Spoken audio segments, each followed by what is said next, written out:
শিক্ষক সমাজকে রাস্তায় রেখে জাতির যে উন্নয়ন আপনারা প্রত্যাশা করেন, এটি আপনাদের সম্পূর্ণ ভুল চিন্তা।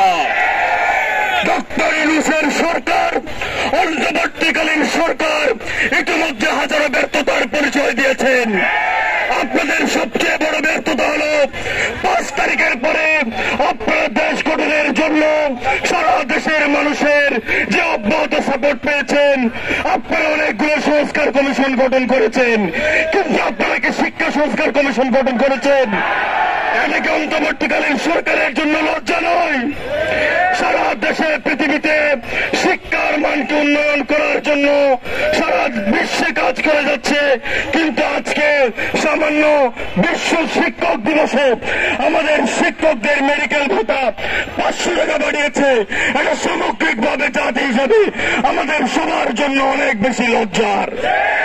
আমরা আজকে শহীদ মিনার থেকে স্পষ্টভাবে বলে দিতে চাই, আমাদের যে সম্মানিত এমপিভুক্ত শিক্ষকরা, আমার বাবা সহ যারা আছেন, তারা সরকারি শিক্ষকদের সমান সিলেবাস পাঠদান করিয়ে থাকেন, তারা সমানভাবে পরিশ্রম করে থাকেন, কিন্তু সুযোগ সুবিধার পার্থক্য আকাশ আর পাতাল। এই বৈষম্য আমরা মানি না। আজকে বাংলাদেশের শিক্ষক সমাজের পাশে তাদের সন্তানেরা, তাদের ছাত্ররা শিক্ষকদের সাথে আছে। ঢাকা বিশ্ববিদ্যালয়ের শিক্ষার্থীরা আপনাদের সাথে আছে, বাংলাদেশের ছাত্র জনতা আপনাদের সাথে আছে। আমরা দাবি আদায়ের ঠিক দ্বার প্রান্তে দাঁড়িয়ে আছি।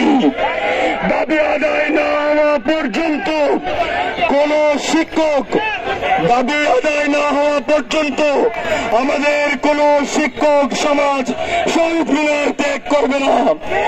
আজকে আমি দেখেছি আমার বাবা সহ সবাই মিলে যে কর্মবিরতি পালন করছে, সেই কর্মবিরতি অব্যাহতভাবে চলতেই থাকবে।